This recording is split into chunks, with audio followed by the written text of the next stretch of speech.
What's up, guys? It's Jason, your strength and conditioning coach for grapplers. And I wanted to bring this important video up because this one switch, this one thing that you change about your training is going to drastically improve your performance, have you feel better on the mats, and have you reduce your chances of injury, right? Who wants that, right? Who wants to perform better and keep their risk of injury low? Raise your hand.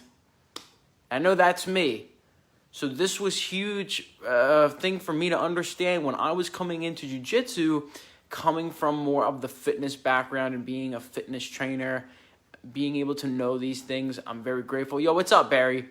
I'm grateful to know these things, and I want to share this one thing with you guys too, so that way you can also drastically improve your performance and decrease your risk of injury. Yes, the title is correct. You need to stop stretching before class, right? Now, what do I mean by that? Well, understand that there is two different types of stretching. There's static stretching, and then there's dynamic stretching. I would say most people I see in a class will always static stretch before training. Let's give a prime example. I'm going to have to do some little adjustments here. So it's a little bit lower, and I have to bring it back. Okay, so I'm on my mats here. If you see, I'm back here, and I start doing this butterfly stretch. My feet are together, and I hold my knees out, and I hold this for 30 seconds, and then my leg is out. I hold this for 30 seconds, right? I hold this for 30 seconds, and you've seen it all before. They start doing the prayer stretch here for their back, or whatever the case may be. And while it may feel good, what it's doing is, by static stretching, you're elongating the muscle fibers, which is going to reduce your ability to perform. It makes you slower.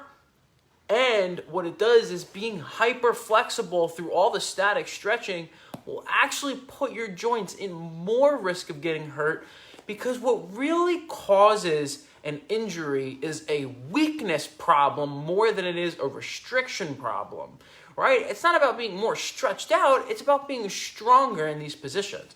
All right, but I understand you don't want to just go into training cold, and I don't like to just go into training cold either.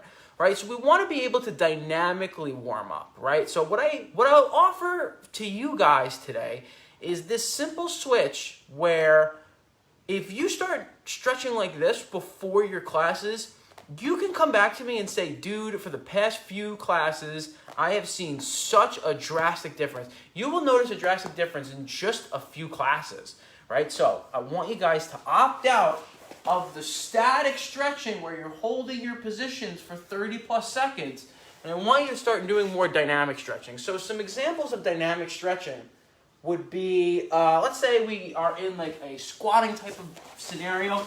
We squat down, hit it side to side, hands come up, open the chest. Open the chest. I lengthen up my legs to stretch my hamstrings. I come back, push my hips forward, I raise up, I twist, right? I move. This is how you warm up before class. This is how you start to get your body ready to perform, right? I'm doing this, maybe I'm doing some leg kicks, right? I'm doing arm circles, I'm doing chest flies, I'm doing rotations, right? Maybe I'm sitting in a squat stance, going side to side. Right, I'm doing these type of movements, right? Maybe we do some corrective exercises as well, or some solo drills. You start to do things like bridges. Maybe I do backward rolls, forward rolls. What am I doing here? I'm warming up. I'm getting my body ready to move. I mean, even just doing this now. Hey, thank you. I don't know who that was that just liked it, but thank you.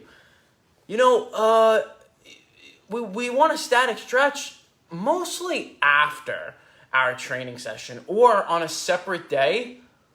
That's either an off day or after your training session. That's usually the best time where I would say to crank out the static stretching, work on flexibility, do yoga, foam roll, right? But before you work out, you want to get your body primed and ready for movement. So my challenge to you guys is cut out the static stretching before your workout. Do some of that more dynamic stretching. Get your body warmed up, get your body loosened up, and then have it be primed and ready to perform. You know, perform well, have a good jiu-jitsu session. Then on your way to cool down, do some static stretching after the class is over, so that way you can start to actually lengthen the muscle. And by the time your next training session, you're not going to have inhibited performance, right? So this is a critical thing for improving performance. This is one switch that will make such a drastic difference in your ability to perform and also your injury risk as well, because we don't want to be lengthened. We want to be strong. Yo, Max, Kunga, yo, what's up, guys? Good to see y'all. Yeah, so this is what I challenge you guys to do. End the static stretching, do more dynamic stretching, and then come back to me and let me know how much of a difference you feel. I know you're going to feel a difference because this happens to like everybody I talk to that does it. So guys, take that powerful step, do some dynamic stretching, and don't stretch yourself like you're a wet noodle, okay? You need to be strong, not loose, okay? Let yourself stretch after, all right? Do this. Let me know what happens. And I hope you guys kill it. I got some jiu-jitsu tonight. I'm about to go and train. So I'm definitely going to do my dynamic warm-up. And then I'm going to do a little bit of yoga tonight before bed to work on that flexibility. So peace out, guys. Enjoy your Thursday.